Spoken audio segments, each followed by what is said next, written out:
Well, hello everybody. I'm Brandon Fair, and kind of gonna switch it up a little bit. I was at work today and kind of just thinking about some things, and I found myself just with some questions, and I thought I would, I guess, um, you know, tell some stories and get opinions and input, or maybe I just need to just get them off my chest. Anyways, I'm gonna start here from 2013 to late 2020. I was living on the streets and using the drug of my choice. I say living on the streets. I was more specifically sleeping at the Denver Rescue Mission 2 to 3 times a week, and in a variety of other spots that I had found to be kind of free of harassment of other people, or I don't know, business owners or police officers, and those spots are very hard to find.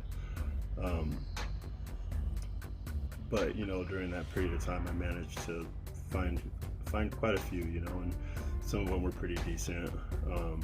I also like to be alone, just because I definitely never trusted really anybody on the streets. I saw kind of the things that would go down and take place, and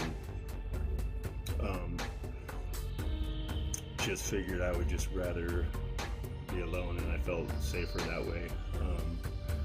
It was hard to sleep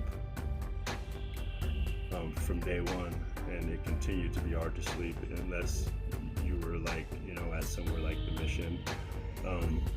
But then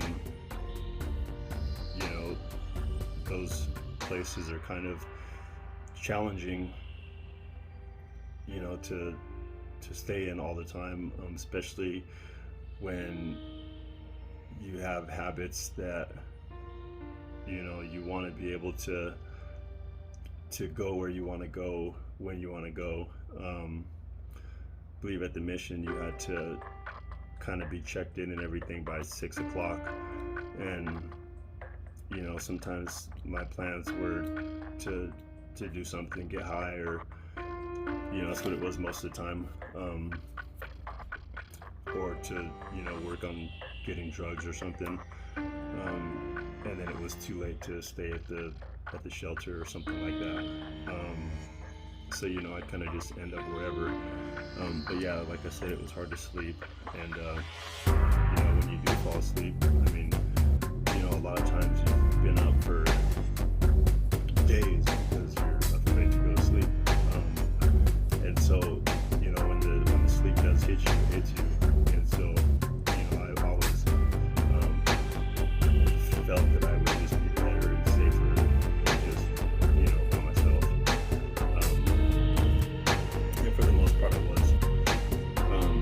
Well, I was for the most part, but I was. And so during this time, there were moments that I was caught off guard and speechless because of what I was sensing with my own senses, whether that be sight, sound, touch, that type of thing. And those moments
not one of a psychotic episode, which I did have, but something would happen, or I would experience something.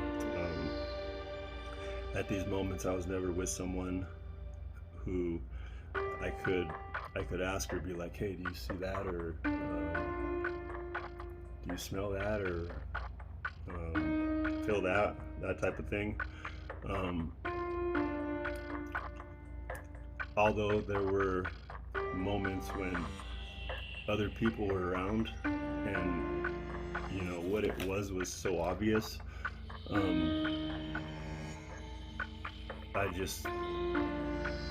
don't know, it just was like just weird.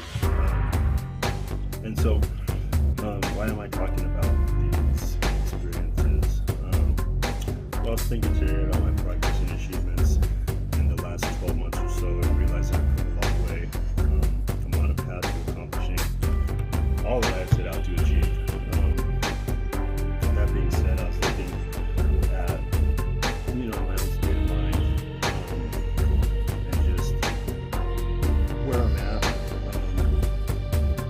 mentally, that type of thing, and where I've been in the past, and just doing like some self-reflection and some really serious evaluation.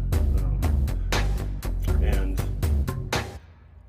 there's no doubt in my mind that I've experienced some moments of psychosis again, due to the drugs. But I think I've also experienced what I would call something else altogether. And that's because it's definitely something else that I've experienced sometimes, and I don't know, definitely altogether, whatever that means. But I guess all I'm going to do is share my experiences, and how I sensed it or experienced it physically. I guess I would hope that people would, or viewers would comment, or just share with the team, whether that be another story, or whether that just is their opinion on what something could have been, or so forth. And I look forward to hearing those things. Friday, August 12th, I will share my first experience with you all. Thanks, and stay living and loving life. This day is what life is all about. Till next week.